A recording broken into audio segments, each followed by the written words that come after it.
So Bitcoin is breaking out above the 50-day moving average, and we're approaching a very important resistance here at 23,795. And then just above that, we have 24,295.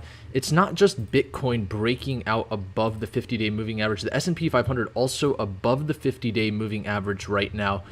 And so let's talk about whether this is just a bear market relief rally, what the potential targets would be, or if this was potentially a move signifying that 17,600 was a short-term bottom. You can see we're also breaking out from this channel resistance of this downtrend.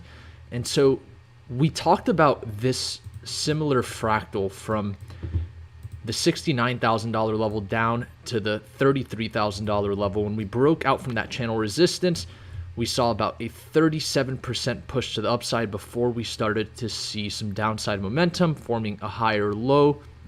And then from there, that bottom was actually significant for quite some time, Bitcoin reaching all the way to 50,000 from 33,000 here before we saw further downside. And so are we going to be seeing something similar to this? And if that's the case, have we already exhausted this move? That initial move was about 37%. Right now you can see Bitcoin approaching that 34 to 35% range. And so we're certainly approaching a major level of resistance. And we also know there are some CME gaps hidden up top here at 27,365 and 28,740. And so one of the rules that we talk about here on the Snipers channel quite often is every reaction in the markets tends to be an overreaction. And so I think we do want to keep 28,740 on the table, because we can get to 28,000 and Bitcoin still wouldn't be testing its 200-day moving average. It would actually put Bitcoin at the 100-day moving average. And I think that's an appropriate upside target to start looking at now that we're starting to breach above the 50-day moving average, which the 50-day is sitting right around $23,000 right now. And so the early signs that we're going to potentially see a continuation of this rally and that this has some more fuel left is to hold above 23,000, that 50-day moving average. But more importantly, what I would like to see is Bitcoin getting above 24,300. We know that's actually a very big level here. In the past, when Bitcoin initially started to go into price discovery, 28,000 is where we took a little bit of a pit stop, formed a bullish flag before breaking out to the upside. Above 23,795, what's significant about that is it opens up the door for Bitcoin to test 34,788. And so there's this very large range here that if Bitcoin can just stay above this major support here, let's call it, let's say 24,500, if we can really start to see momentum and some daily candles hold above 24,500, now we can start to put this case on the table that we could potentially come all the way up into that $30,000 range again. And once again, every reaction in the markets tends to be an overreaction. So that's what I find very interesting right now about what's going on with Bitcoin. The other mission that we should keep in mind here for the bulls is holding above this 200-week moving average, right around 22,650. If we do breach below 23,000, at least if we can start holding this 200-week moving average as a support, that would be the first time that we're holding that 200-week as a support. I also would say that this 200-week is probably one of the most important support levels right now in the immediate short term, to assume that this isn't going to see further downside and find resistance here at 24,000. And let's see if there's any confluence here with any significant levels. I would say the weekly open is the closest area to watch here. That's 20,800. So we have this range here, and we can just call it 20,800 to 24,000. The higher we go, the better, in my opinion. I talked about this yesterday. If we want this to be a rally that has some sort of follow through, then we want to see continued upside in the next 24 to 48 hours, so that we could at least say that this is very similar to what happened here, where we did find that local bottom. And so at any point, if we do see downside, we can start looking for long positions. And right now I'm eyeing this weekly open here at 20,800 for that next potential long position. If we see a pullback, maybe within the next 7 days to 14 days, because I still want to give Bitcoin some room here to fulfill this breakout and potentially show some more strength and get above 24,000. I think that would be the best case for the bulls, as I've mentioned. But we're certainly approaching major resistance level.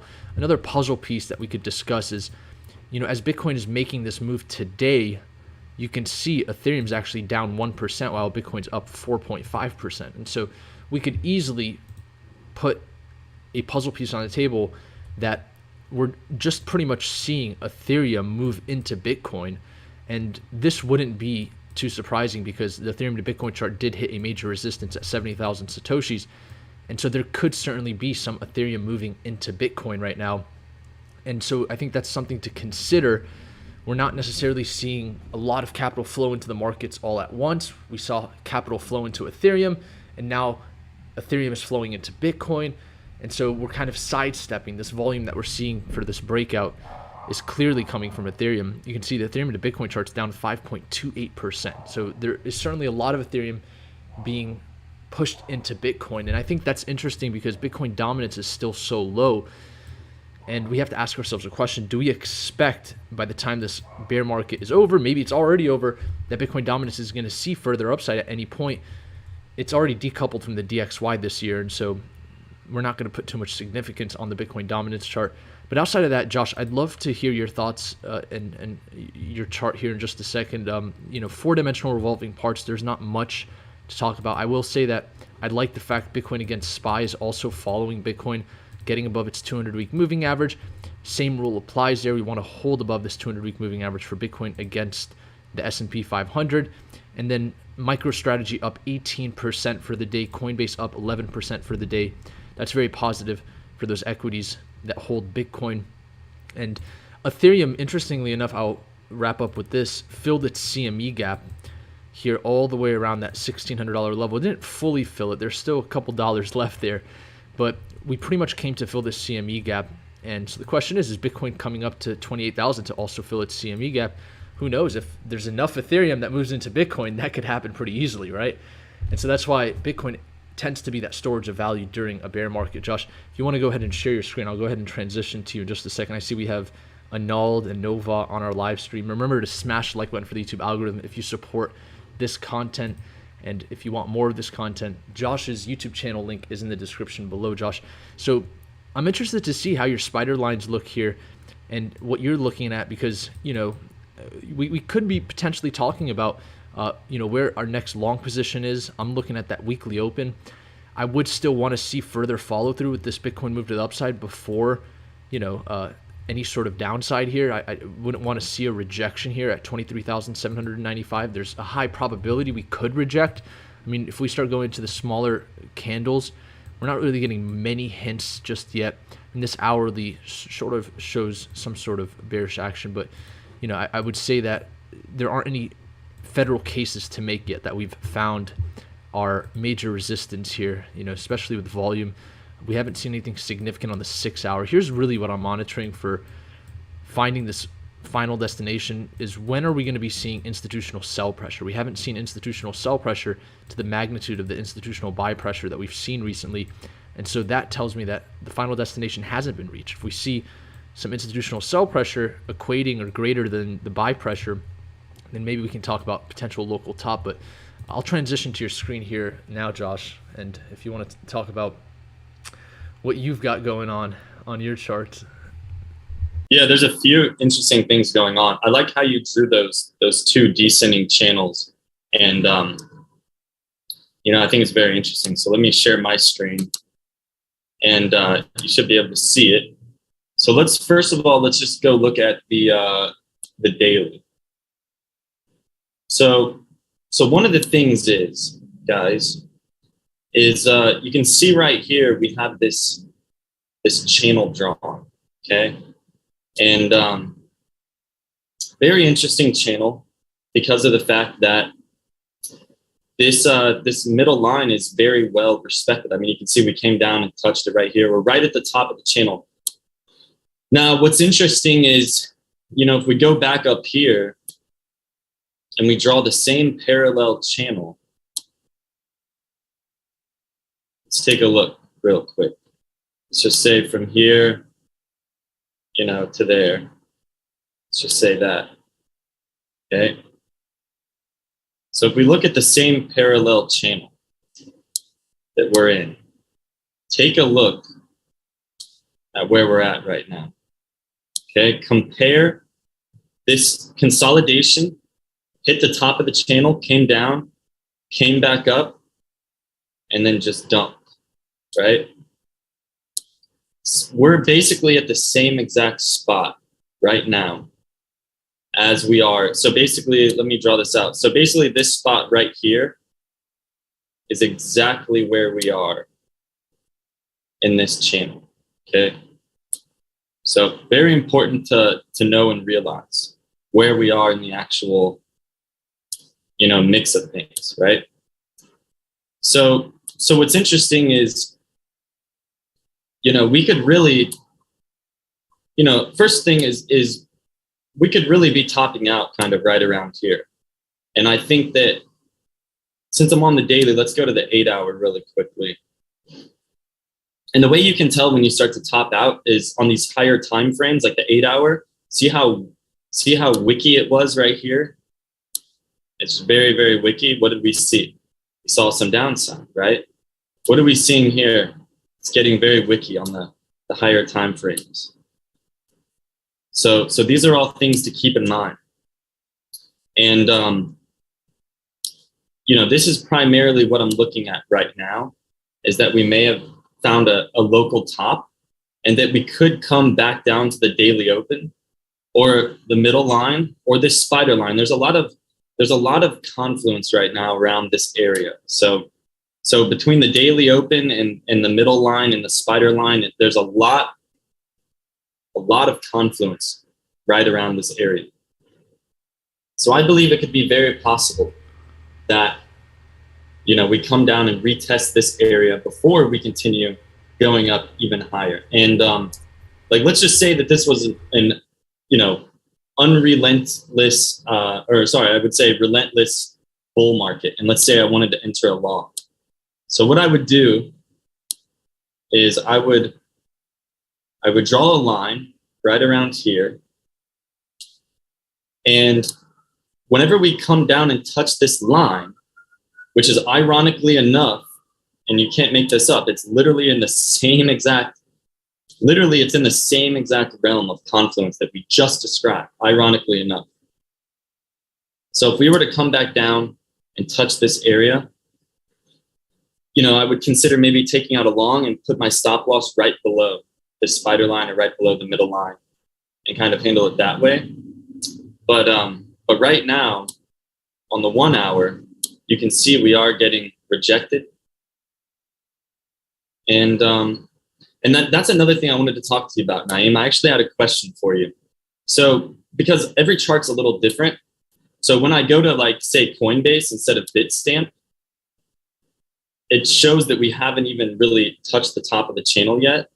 But for some reason on Bitstamp, it does show that we've touched the top of the channel. So I guess it's just because it's a different exchange and it's a little bit different, but so you just got to be careful on what chart you're looking at to figure all that out. But essentially, this is what we're looking at. That's what I'm monitoring. And it seems to be that we might have, hit a top. So that's basically what I wanted to say. That's very interesting, man. I really wonder how this looks on different exchanges, because that was my question. I didn't want to talk over you, so I'm just wondering where is this channel resistance? I guess we'll look at on Coinbase. Let me see here. Yeah. Either way, go ahead. Yeah, I had that channel. I deleted the channel once we broke above it. And so I want to make sure that if it's still valid, that we have that drawn out. So I guess, we could even argue that the channel is still existent here, because you can see with this, the midpoint does have some reactions. But I agree with you. I think there's a very strong resistance level here. And so that's very clear.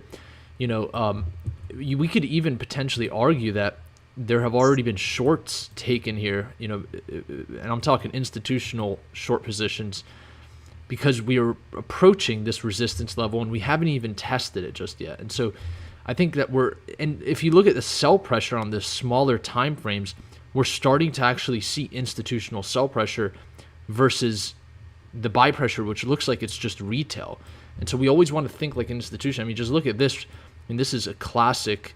We can even just call this a head and shoulder here, where we've got some ascending buy pressure, but then institutions come in and they front run the higher prices, and then you see declining buy pressure after that. So there's definitely some divergences here coming into this resistance. So whether it's the channel resistance, whether it's the $23,000 resistance, whether it's the 50-day moving average, I think it's important for everyone to know that Josh is very accurate in the fact that we are at an important resistance level right now, and that I'm sure that people are entertaining short positions and front running that $23,795 area. And so maybe we come back down to 21,000 to test that weekly open from here. I think that's also a possible scenario because we're already 34% from the recent bottom. That's quite a significant rally. And, the law of diminishing returns says that, every rally that you're going to see with a comparative fractal is going to be less than the previous one. And so, I know we had a 38% rally here, but what if this one only takes us 34%? As a matter of fact, I've been preaching the $24,000 level and the $23,795 level ever since we bottomed out at 17.6 and we got back above the 2018 previous all-time high. And then we took a long position here at 18,000, and then we had that monthly open and the monthly close get above that 2018 previous all-time high. My initial impression was that 24,000 is now on the table. Matter of fact, we should have been at 24,000 quite some time ago. And if you remember the June 15th candle here, where the S&P 500, if you look at where it was on June 15th, what you'll notice here is on June 15th, we breached that high a lot faster than Bitcoin. And right now we're pretty much at the same area, but I thought Bitcoin was ready for 24,000 back here in the end of June, because it would have only made sense for Bitcoin to do that if it were to follow the S&P 500. And so it has certainly strengthened slightly against the S&P 500, allowing it to finally get to 24,000. But I wouldn't even call it strengthening against the S&P 500. I would just say that it's caught back up to the S&P 500 here at this major resistance. So I think it's important to keep that in mind right now, that we are at a resistance level. And that you're right, Josh. A lot of these charts, if we look at the one that you pulled up, it just looks different sometimes, right? On Bitstamp, it's certainly going to look different than the Binance chart. I mean, Binance is the one I don't use at all anymore, just because of that manipulated volume that we saw here. You can see that didn't reflect on Coinbase, that amount of sell pressure. We never really got that. So there was no sell pressure on other exchanges there, but that was when Bitcoin was zero fee trading on Binance. So it makes sense. But yeah, we're approaching a major resistance here. I think that if you're a smart bear, this is where you were waiting to take at least one short position, on the first test. But if we come back up towards this level, I wouldn't bet on another short position. I would allow it to test this pocket of 23,795 to 24,295, and maybe you get a short position inside of this pocket here with a very tight stop loss right above your spider line, Josh, 24,500. For me, it's 24,295. Those are the significant levels that both of us have drawn out. Maybe a stop loss right above it with a short inside of this area. That could be a play, but I'm sure people are front running this area here right now trying to short. So I think that's very interesting here. And Emotional Damage says, can BTC go down again? Well, if this plays out like the fractal that we were talking about when we initially broke out of this channel here, then we certainly could be seeing sideways price action. We can still say that what we're seeing right now is light volume. So the path of least resistance when there's low volume is always sideways to a little bit higher. So that's why I'm going to just keep this channel drawn out. Josh, thank you for bringing this up. Because if we do start to come back below the 50-day moving average, then this channel is really all that we have to monitor in terms of potential support levels. Just looking at where this, I'll actually just draw out the support, because that could be a higher low that is on the table in the future. You can see here, we can even come all the way down below 20,000 at this point, and still form another higher low.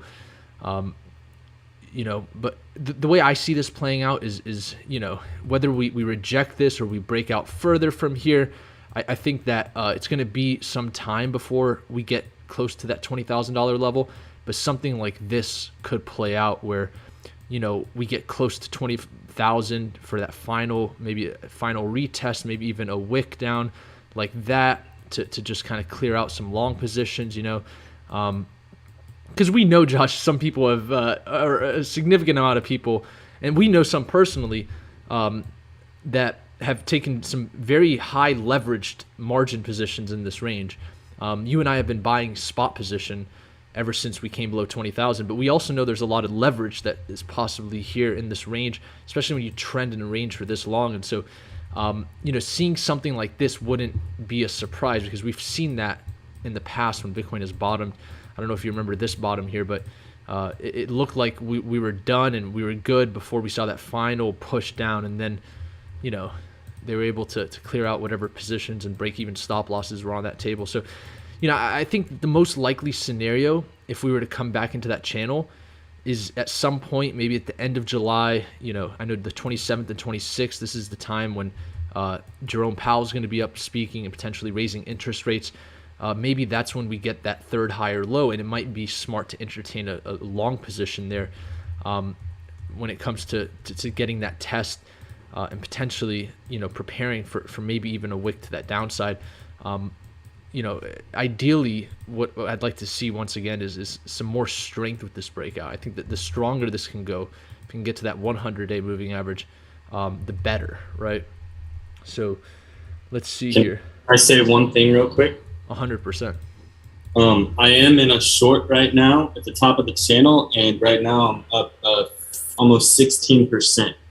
I don't know if you guys can see that or not, but yeah. So I'm definitely. Can you pull up the hourly real quick on your chart? Look at the hourly, because look at all the green hourly candles, and then it's like we're now seeing a lot of red. So I literally opened up a short at the top of the channel, and now I'm riding it back down to the daily open. And I'm, like I said, I'm 16% in profit right now. I just showed you guys my trade. And so, and we keep tanking. So that's why you always want to tune into the Snipers channel, because in this specific channel, we always cover the big moves before everybody else. And we use the same technical analysis inside of Traders Profit Club. So if you guys haven't, checked it out yet, definitely look at the description of this video and sign up for Traders Profit Club so that you can get these signals before everybody else. Thank you, Josh. I appreciate that. And while you were going over that, I pulled up the DXY chart, and it breached below this major support here at 106.50. So if we see this break down further, what we're eyeing for is the 200 or the 20-week moving average.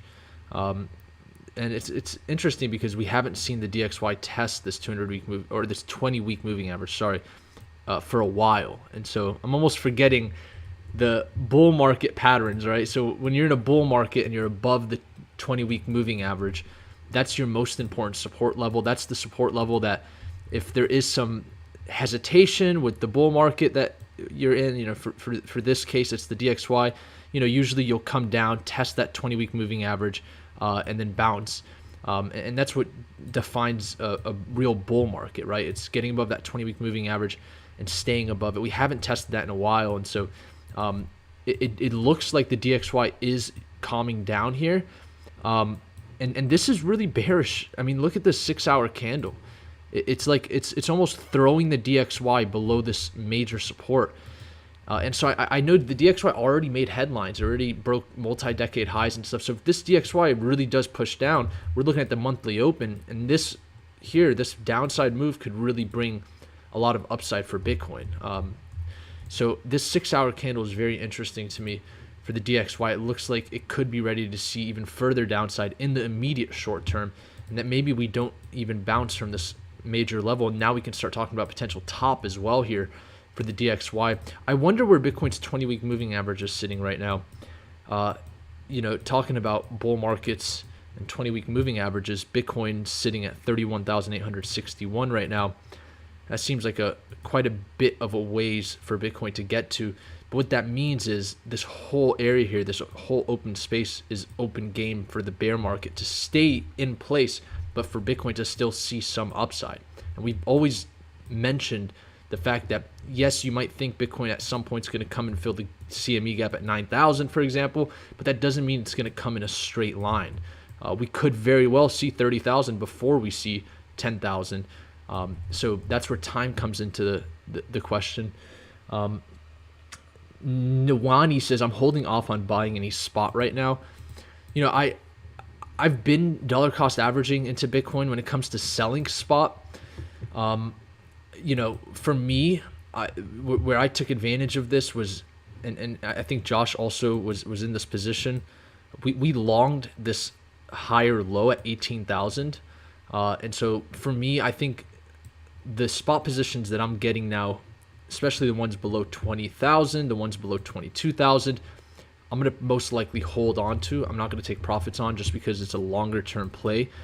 If we do start to come back down, I might entertain the fact that I can add into those positions because what we're seeing right now, I really like, and that's the fact that 17.6 and the 2018 previous all-time high have so far held as not only just a short-term bottom, but this also is a major support level right now.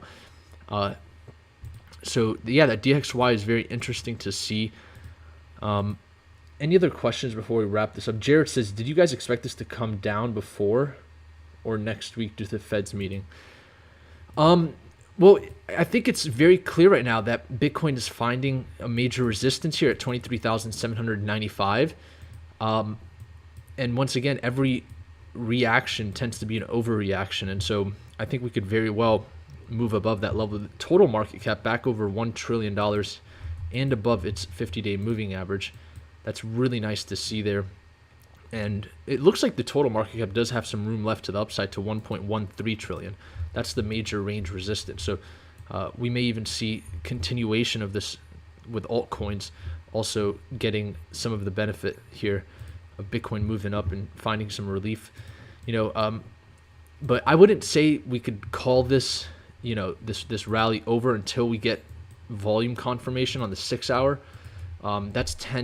It tends to work well for us that have been watching over the past few years on our channel. Every time we see these type of rallies, whether it's a bull market or a bear market, what we're looking for to determine the top of the consolidations or the lows of the consolidation is the 6-hour institutional buy volume, right? So like what you'll notice is the bottom at 17,600 was where we saw the most amount of 6-hour institutional volume. We haven't seen more volume than that ever. This is a Coinbase chart. And so that certainly marked the bottom. I would say to mark the top of this push to the upside, I would probably want to see sell pressure equate to this amount of buy pressure that came in at 17.6, or else this thing could keep going higher. And a break above 24,295 could really bring in some more momentum to Bitcoin to come to that $28,000 level, fill that CME gap that we've got here at 28,740. So that puts it close to 30,000. Let's see here. Could you look at ADA? Should we take altcoin requests? Do you want to pull up some of the altcoins on news? I think I have ADA mapped out already. Another person said, I think Josh is just mad because it's short Sunday reversed, LOL. First of all, I didn't lose money on that short. I literally, when I'm in a short position, I usually use low leverage, a small percent of my account, and I'm in and out very quickly because shorting Bitcoin can be very, very risky. So usually I sell at break even, or I don't really take that much of a loss. And that comes from the early days of, being reckless and learning from my mistakes. And the older and mature and disciplined you become with trading, the more that you realize there's 5 possible outcomes of your trade. And the more that you eliminate the big loss factor, it's good. Because the thing is, I don't mind selling for break even or just taking profits off the board, because I can always re-enter later.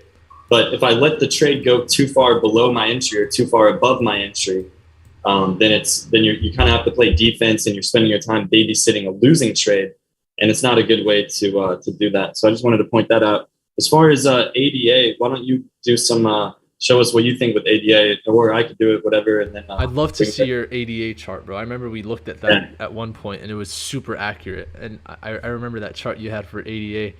Yeah. Let's hope you still have it on this. Yeah, I have it, but let's because remember, I drew out these levels a long time ago. So let's see where the price ended up. Let's see if my original analysis ended up being correct. And this is before the bear market. If you guys want more altcoin requests, put it in the chat. Josh and I will look at them. Wow, look at this! It hit our horizontal line perfectly right here. Literally hit it perfectly. Let's go check this out.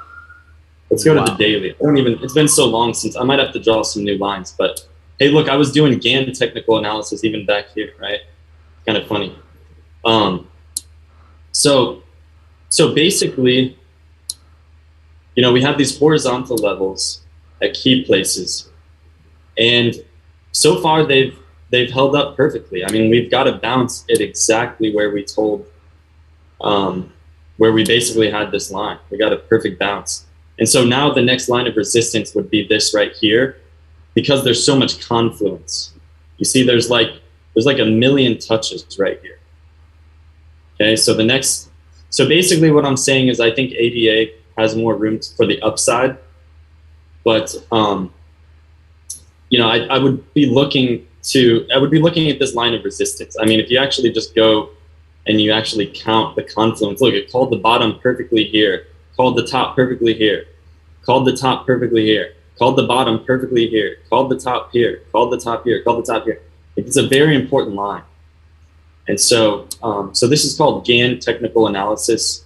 I should probably make all of these yellow, but I just don't really look at ADA. Charles Hoskinson is a close friend of Naeem and I's, very close friend, very nice guy.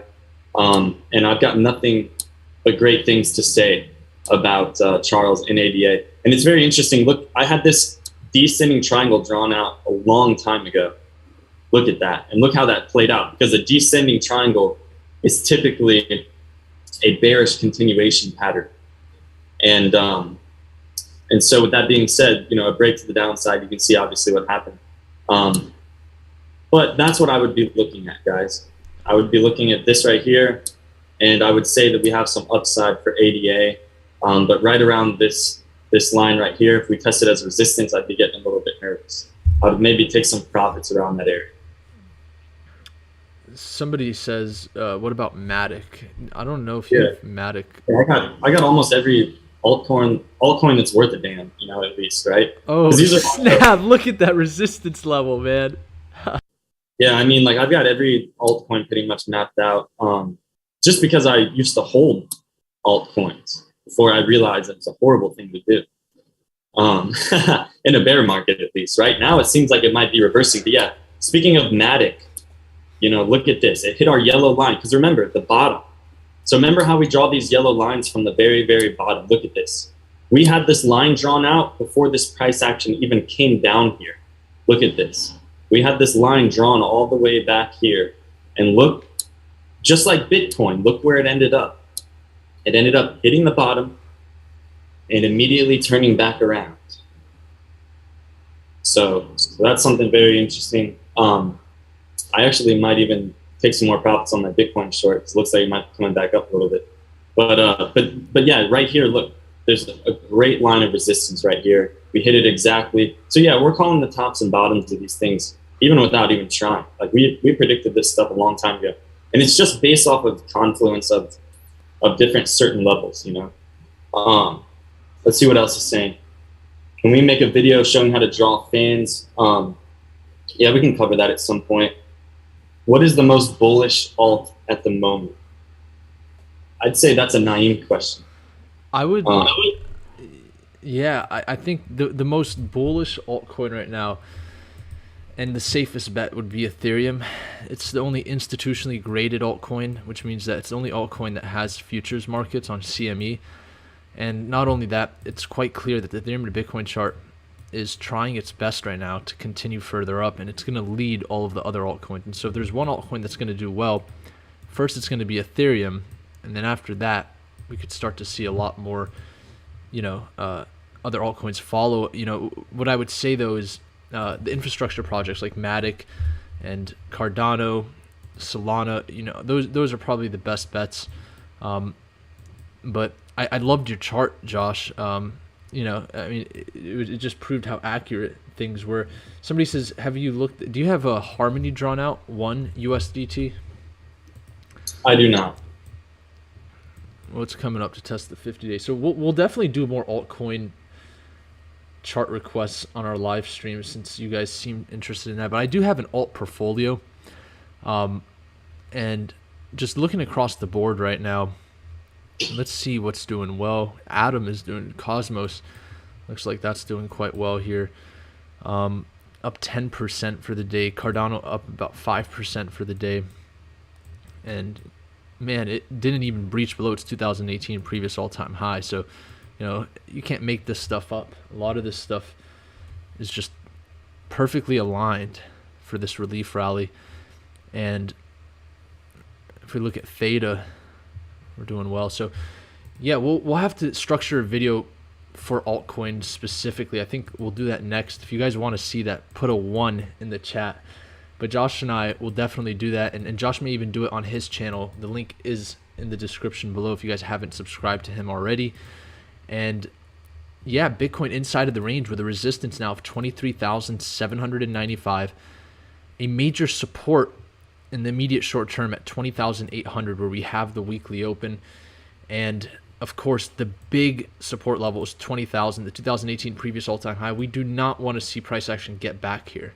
I don't care if Bitcoin pulls back at any point, whether it's now or if it's later.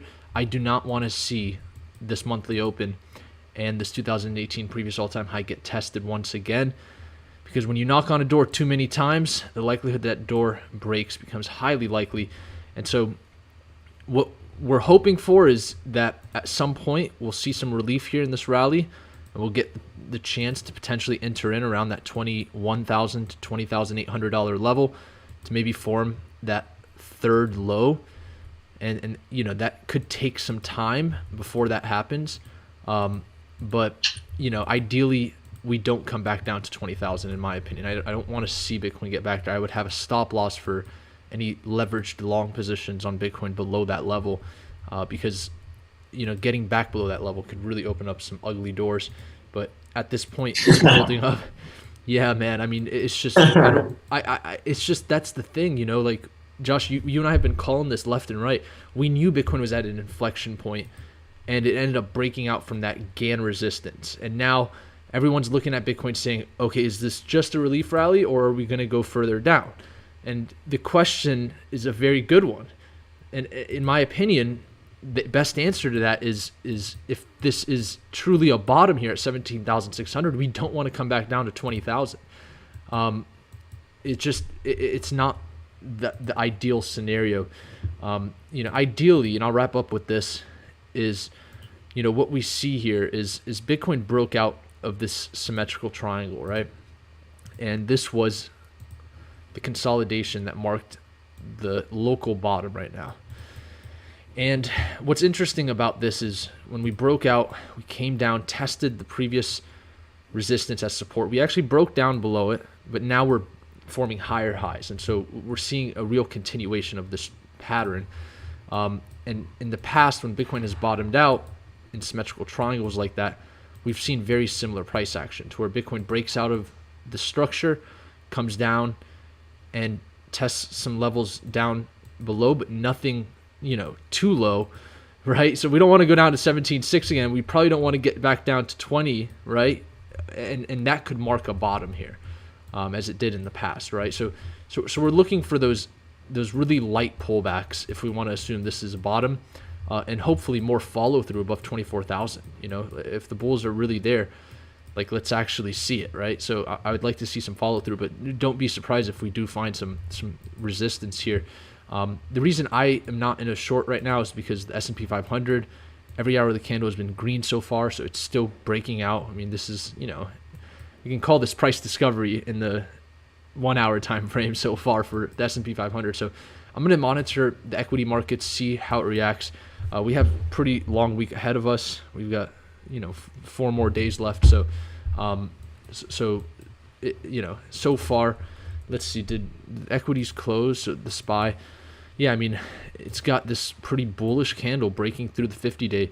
I wouldn't be surprised to see continuation of this before, you know, we start to slow down. So let's be patient. And with that being said, thank you guys all for tuning in to the Snipers channel today.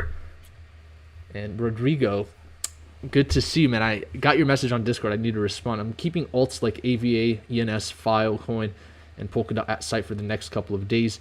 Mostly relevant coins with setups that came under their ICOs or really close to them. It'd be nice to hear your opinion on those if you can.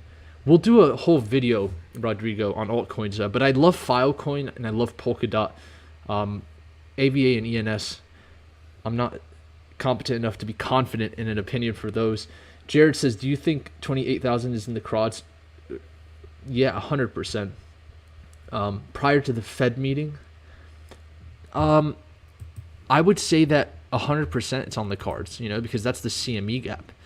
So if we break above 24,295, I think it's almost, you know, there's no guarantees in life, but, you know, it's almost pretty obvious that we're going to come up to fill that CME gap.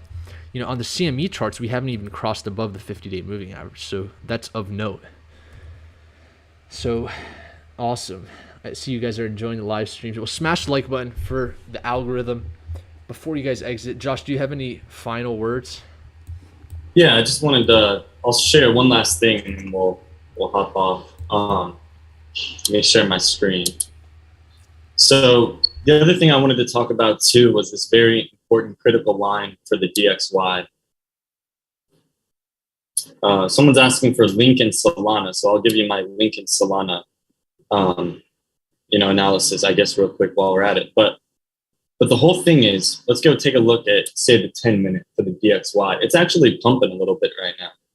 That's why I think Bitcoin's going down just a little bit. But I think all we have is maybe the on Bitcoin. I think maybe we have the daily open, and then I'm probably going to sell my short position. So yeah, right now I'm still up about 8% after selling 50% of my position already in profit. So this specific DXY, and then my stop loss was like pretty close to break even. I gave myself a little room, but not much. So with the DXY, as I've mentioned before, this is a very important line of resistance for the DXY. And we can see that it tanked, and then now it's starting to come up a little bit. And so I would heavily monitor the DXY. And, you know, like if we were to come up and retouch this line, then that would put Bitcoin at about the daily open, which would be somewhere around 22,400 or so. So that is a potential in the cards. Let's see, what was it? Link and Solana. Okay, let's go check it out. Now, keep in mind, I haven't done, these are all old lines, but they're still very valid. So let's do Solana and then let's do Link really quickly. So this is Solana. And right now we're at the volume weighted average price. Let's go take a look at the daily. See what we've got here. So yeah, right now we're kind of in the middle of no man's land. We're in between these two, or basically, yeah, we're in between these blue lines. And holy cow, this thing freaking dropped. That's why I got out of Solana. I was like, look, I don't care how great the technology is. If the price is going down, I don't want anything to do with it, you know? So anyway, this is Solana. I think we could come back up and retest, you know, $60 before, potentially seeing some resistance, because we've already pretty much hit this line down here, and that's where we're at with Solana. Okay, now let's go check out, what was the other one? Link. Let's check out Link real quick. Now this I did not like. So you see this yellow line, how it usually always serves as the bottom? This is what we don't want to see happen with Bitcoin. This is not what we want to see happen with Bitcoin. So this line was drawn here for a very long time. And the moment that we crossed below it should have been a very, like a trigger basically to sell. And so what I'm seeing with Chainlink right now is once again, we have hit these very critical level just down here. Is there a blue line there or not? I can't really tell. I think there is. So I think we're actually, we're crossing over it right now for Chainlink. So that means if we're able to continue this bullish momentum above this very critical level at $7, that means we could potentially get all the way back up to, around $13. So that would be almost, you'd basically be doubling your money pretty much if that were to happen. So that's our analysis on Chainlink. That's our analysis on, some of the other altcoins. I definitely think that if we were to clear $13, the next major point of resistance would be this yellow line here. And that's kind of how we're playing it. So just wanted to share that. And also what I'm looking at with the DXY. And yeah. Thank you so much, Josh. That was some great analysis, and we'll definitely do more altcoins. I think that it would be nice to take more requests from the live audience. And so thank you guys for tuning in to the Snipers channel today. Subscribe to Josh's channel. Link is down below. Smash the like button before you guys exit. And we appreciate each and every one of you guys tuned into the channel, in the Discord group, and continuing to stay up to date with what's happening to Bitcoin. The major resistance, 23,795. If we can get above 23,795, then we can potentially start to see even further upside. 24,295 would be the immediate short-term resistance. Just above that, and of course, breaking above that level, 28,000 is on the books. And we'll continue to monitor equity markets. They're still quite strong on the smaller time frames. Even into futures markets, you can see we're continuing further up. And so until next time, Snipers, Josh and I will see you guys later. Snipers.